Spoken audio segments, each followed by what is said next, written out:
Assalamualaikum warahmatullahi wabarakatuh.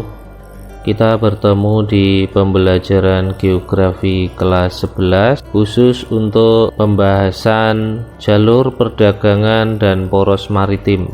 Masih merupakan bagian dari KD 3.1 Indonesia sebagai poros maritim dunia. Sebelum kita masuk ke pembahasan lebih lanjut, ada baiknya kalian klik like, subscribe, dan nyalakan loncengnya agar tidak ketinggalan pembahasan materi yang berikutnya.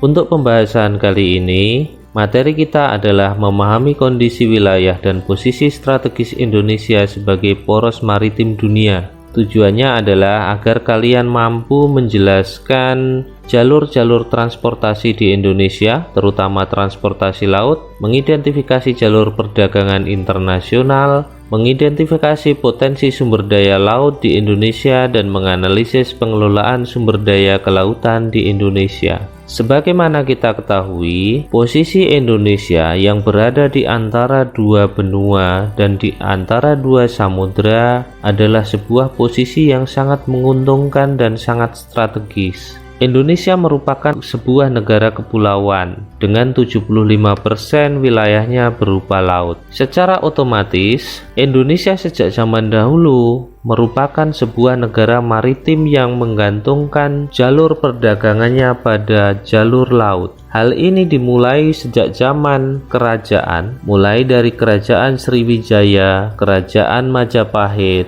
sampai masa penjelajahan dunia yang dilakukan oleh bangsa-bangsa asing, terutama bangsa-bangsa Eropa yang pada akhirnya menjelajah sampai ke Indonesia. Penjelajahan tersebut secara tidak langsung membuka jalur modern dalam perdagangan dunia. Dilihat dari wilayahnya, Indonesia yang sebagian besar berupa lautan membuka beberapa jalur lintasan laut yang dibuka untuk jalur perdagangan internasional. Jalur perdagangan tersebut dikenal dengan nama Alur Laut Kepulauan Indonesia. Jalur pelayaran tersebut dikenal dengan nama Alur Laut Kepulauan Indonesia atau ALKI. ALKI ini ditentukan oleh pemerintah karena hal itu diwajibkan oleh Perserikatan Bangsa-Bangsa agar negara-negara kepulauan membuka jalur laut yang bisa dilintasi oleh kapal-kapal asing secara damai. Di Indonesia ada 3 ALKI yang dibuka oleh pemerintah. Yang pertama adalah ALKI 1, yaitu dari Selat Sunda menuju ke Laut Jawa, kemudian Selat Karimata, Laut Natuna, dan akhirnya di Laut Cina Selatan. Kemudian ada ALKI 2, yaitu dari Selat Lombok, kemudian Laut Jawa bagian timur, Selat Makassar, dan akhirnya sampai ke Laut Sulawesi. Yang ketiga adalah ALKI 3. ALKI 3 ini nantinya bercabang menjadi 3, yaitu ALKI 3A, berawal dari Samudra Hindia, masuk Laut Sawu, kemudian Selat Wetar, Laut Banda, masuk ke Laut Maluku, berakhir di Samudra Pasifik. Kemudian ALKI 3B, berawal dari Samudra Hindia, melalui Laut Timor, masuk ke Laut Banda, melalui sebelah timur Pulau Timor, masuk ke Laut Maluku, dan berakhir di Samudra Pasifik. Yang terakhir adalah ALKI 3C, yaitu dari Laut Arafura di sekitar Kepulauan Aru, masuk ke Laut Banda, kemudian melalui Laut Maluku, dan berakhir di Samudra Pasifik.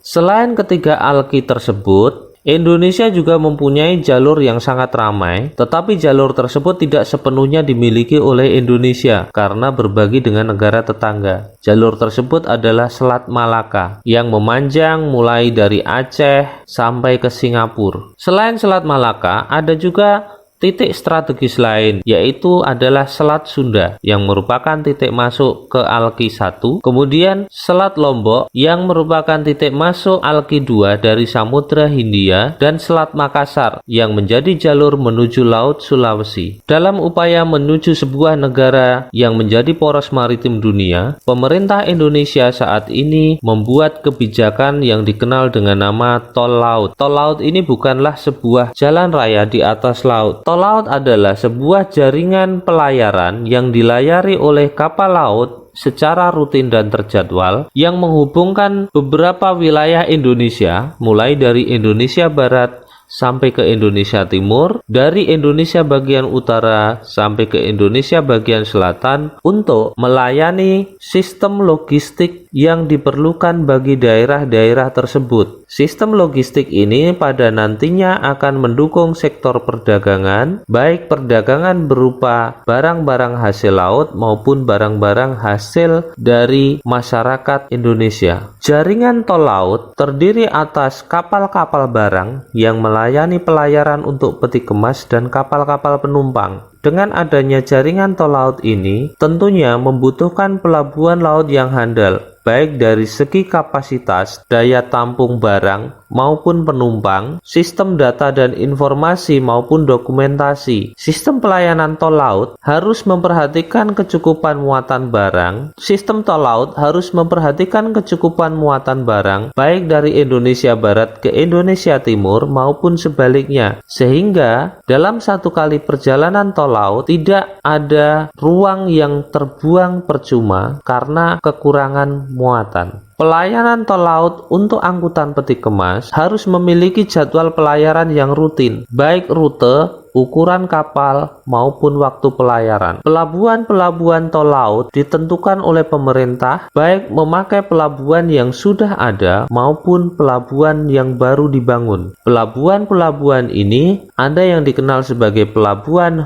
hub atau pelabuhan utama, dan ada pelabuhan feeder atau pelabuhan pengumpan. Pelabuhan-pelabuhan utama ini menampung barang-barang dari pelabuhan-pelabuhan pengumpan yang pada akhirnya nanti didistribusikan ke pelabuhan-pelabuhan utama lain sehingga bisa merata ke seluruh Indonesia. Dalam sistem tol laut, pemerintah menyediakan 5 pelabuhan utama atau pelabuhan hub. Dalam sistem tol laut ini, pemerintah menyediakan 5 pelabuhan utama atau pelabuhan hub, yaitu Pelabuhan Belawat di Sumatera Utara, Pelabuhan Tanjung Priok di Jakarta, Pelabuhan Tanjung Perak di Surabaya, Pelabuhan Makassar di Sulawesi Selatan, dan Pelabuhan Bitung di Sulawesi Utara. Pelabuhan-pelabuhan selain kelima pelabuhan tersebut berfungsi sebagai pelabuhan feeder atau pengumpan yang berfungsi mengumpulkan hasil-hasil atau barang-barang produksi dari masyarakat yang akan dipasarkan ke daerah lain maupun dijual ke luar negeri.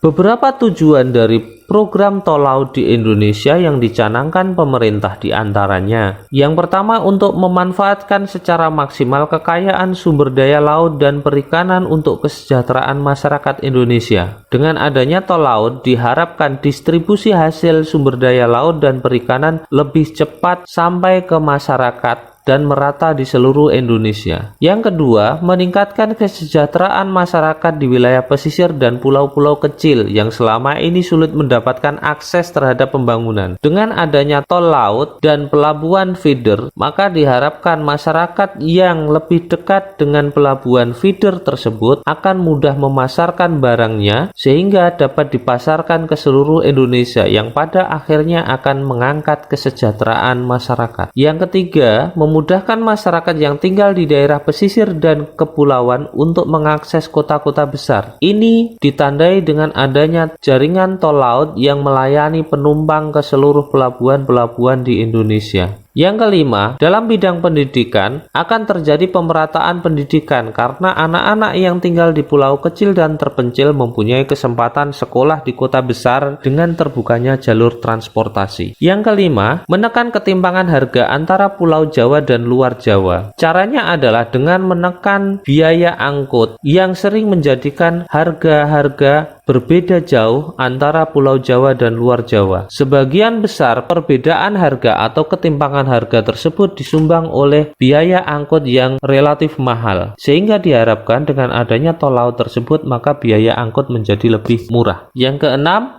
ada pemerataan distribusi kekayaan sumber daya alam maupun penduduk karena memudahkan pergerakan penduduk maupun pergerakan pemasaran kekayaan sumber daya alam di Indonesia. Potensi sumber daya laut di Indonesia secara umum dapat dibagi menjadi beberapa hal. Yang pertama adalah potensi berupa sumber daya terbarukan, yang kedua potensi sumber daya alam tidak terbarukan, dan yang ketiga adalah potensi jasa. Contoh potensi sumber daya alam terbarukan adalah sumber daya perikanan. Indonesia memiliki angka potensi sumber daya perikanan tangkap sebesar 6,4 juta ton per tahun. Potensi ini terdiri dari beberapa jenis ikan yang memiliki nilai ekonomis tinggi. Di antaranya adalah ikan tuna, ikan cakalang, tenggiri, udang, lobster, dan sebagainya. Dari banyak jenis ikan yang memiliki nilai ekonomis tinggi tersebut, ada beberapa yang punya kemampuan untuk dibudidayakan dalam bentuk jaring apung. Di antaranya ikan kerapu, ikan kakap, kemudian di dalam tambak ada bandeng, ada udang, ada lobster, ada tripang, kemudian ada kerang, dan sebagainya. Dari jumlah potensi lahan budidaya laut di Indonesia yang ada sekitar 4,58 juta hektar, baru dimanfaatkan sekitar 2% saja, sehingga masih banyak peluang untuk membudidayakan spesies-spesies ikan yang mempunyai nilai ekonomis tinggi tersebut. Ada beberapa faktor yang menjadi penyebab belum optimalnya pengelolaan sumber daya perikanan di Indonesia. Di antaranya, belum ada kebijakan pemerintah, baik pusat maupun daerah, yang merata dan terkoordinasi di seluruh Indonesia, sehingga kebijakan antara pemerintah pusat dan pemerintah daerah seringkali tumpang tindih, dan hal tersebut tidak menguntungkan bagi para nelayan yang membudidayakan perikanan maupun para nelayan tangkap. Yang kedua, masih tingginya pencurian ikan atau illegal fishing oleh nelayan negara lain dengan kerugian rata-rata 25 miliar dolar Amerika per tahun. Pemberantasan pencurian ikan atau illegal fishing ini perlu digalakkan. Yang ketiga adalah belum adanya pelabuhan laut yang berfungsi secara optimal. Pelabuhan-pelabuhan laut sebelum dikembangkan lebih jauh oleh pemerintah melalui tol laut, banyak yang hanya pelabuhan apa adanya, belum tersedia pergudangan maupun jadwal-jadwal kedatangan kapal yang belum terkoordinasi dengan baik. Kendala berikutnya adalah pembangunan infrastruktur kelautan yang masih tertinggal. Infrastruktur kelautan di sini termasuk adanya tempat-tempat pelelangan ikan, industri galangan kapal, dan sebagainya. Yang kelima, jumlah industri perkapalan masih sedikit. Yang keenam, armada kapal penangkap ikan masih sederhana. Di Indonesia, nelayan banyak masih mengandalkan kapal-kapal kayu, sementara para pencuri ikan banyak yang mengandalkan kapal-kapal modern yang terbuat dari logam maupun jenis lainnya. Itu belum ditambah dengan alat penangkap ikan nelayan Indonesia yang masih sederhana dibandingkan dengan alat penangkap ikan para pencuri ikan dari luar negeri yang memakai alat-alat modern. Potensi lainnya adalah berupa energi kelautan. Energi kelautan ini dapat berupa energi gelombang laut, energi pasang surut, dan energi panas laut. Posisi Indonesia yang berada di daerah tropis sangat menguntungkan dalam hal energi kelautan ini. Karena apa? Dengan adanya posisi Indonesia di daerah tropis, ada pergantian musim yang memungkinkan perbedaan-perbedaan yang terjadi dalam air laut sehingga timbul energi gelombang laut yang sangat besar. Kemudian ada energi pasang surut yang perbedaannya juga besar, serta energi panas laut yang diakibatkan oleh pemanasan matahari daerah tropis juga lebih besar dibandingkan dengan negara-negara lain yang tidak berada di daerah tropis.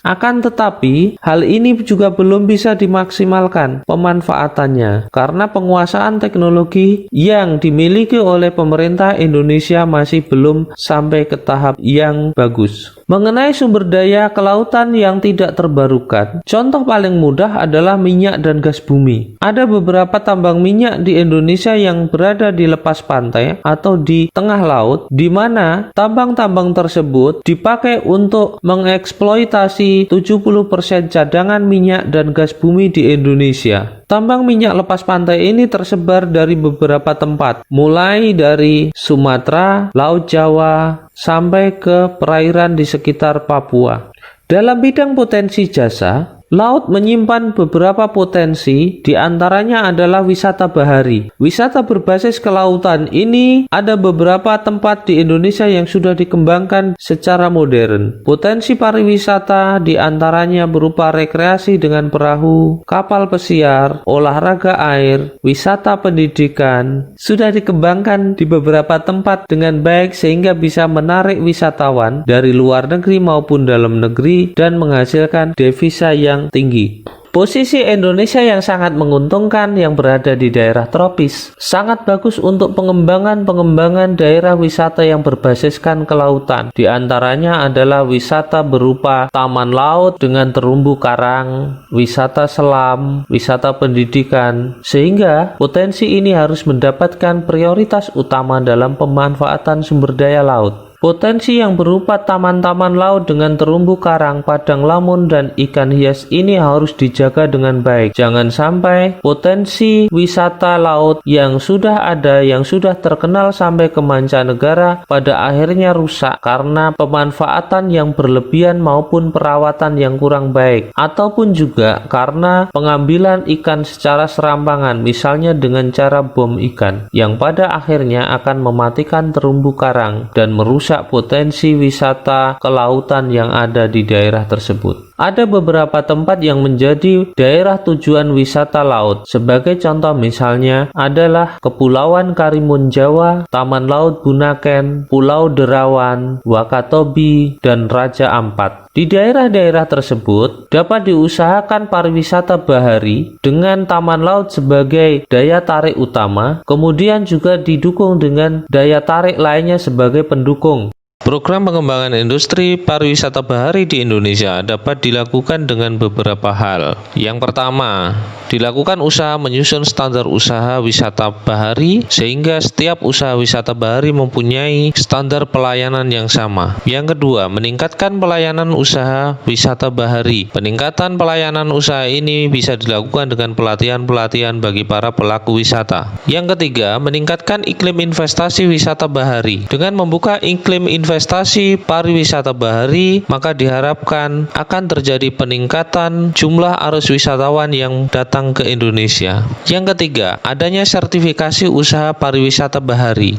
Sertifikasi ini bertujuan untuk memberikan standar yang sama dalam pelayanan setiap usaha pariwisata bahari. Berikutnya adalah mengembangkan jalur dan titik labuh kapal wisata. Dengan dikembangkannya jalur dan titik labuh bagi kapal wisata, maka titik-titik yang menarik untuk dijelajahi akan bisa diidentifikasi. Berikutnya adalah adanya kemitraan usaha pariwisata bahari. Usaha pariwisata bahari tidak bisa berdiri sendiri, tetapi memerlukan dukungan kemitraan dari bidang usaha lainnya, misalnya perbankan.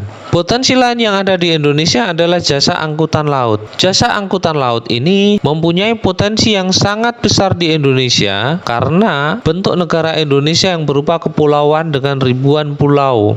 Adanya ribuan pulau ini memerlukan sebuah penghubung yang bisa menjangkau semua pulau tersebut, dan satu-satunya yang bisa menjangkau setiap pulau tersebut adalah jasa angkutan laut. Berikutnya, pengelolaan sumber daya kelautan di Indonesia dapat dilakukan dengan berbagai macam cara. Di antaranya yang pertama adalah mengelola sumber daya perikanan seperti yang sudah dijelaskan di depan. Potensi perikanan di Indonesia yang sangat besar ternyata belum dimanfaatkan secara maksimal. Berikutnya adalah mensosialisasikan energi kelautan. Indonesia dengan potensi energi kelautan yang sangat besar juga belum dimanfaatkan secara maksimal. Misalnya energi kelautan yang berupa pembangkit listrik tenaga gelombang. Di Indonesia belum ada pembangkit listrik tenaga gelombang yang beroperasi, sehingga jika investor berminat, maka potensi energi kelautan ini bisa dimanfaatkan secara optimal. Cara yang berikutnya adalah meningkatkan produksi minyak dan gas. Banyak sumber-sumber minyak dan gas bumi di Indonesia yang berada di dasar laut, sehingga diperlukan usaha yang ekstra untuk melakukan eksplorasi minyak dan gas yang pada akhirnya bermuara pada peningkatan produksi minyak dan gas bumi di Indonesia. Pengelolaan lain yang bisa dilakukan adalah mengelola alur laut kepulauan Indonesia yang merupakan jalur pelayaran internasional. Dengan adanya alur laut kepulauan Indonesia itu, maka Indonesia mempunyai potensi untuk mengembangkan jasa-jasa kepabeanan dan jasa-jasa pelabuhan yang tujuannya melayani kapal-kapal internasional yang melewati alki di Indonesia. Bisa diibaratkan, Indonesia adalah sebuah negara yang merupakan poros maritim dunia tetapi belum dikembangkan secara optimal. Untuk mengembangkan itu, maka ada 5 pilar utama yang bisa dijadikan pedoman sebagai pengembangan Indonesia sebagai poros maritim. Dengan 75% luas wilayah Indonesia berupa laut, maka diperlukan sebuah kekuatan pertahanan negara yang harus mampu melindungi wilayah maritim di Indonesia yang sangat luas. Sampai saat ini hal itu belum bisa dilakukan karena keterbatasan anggaran negara. Akibatnya, banyak kasus pencurian potensi laut yang ada di Indonesia. Cukup sekian untuk pertemuan kali ini, nanti kita sambung untuk pokok bahasan yang berikutnya. Tetap belajar, tetap semangat, dan terus maju. Assalamualaikum warahmatullahi wabarakatuh.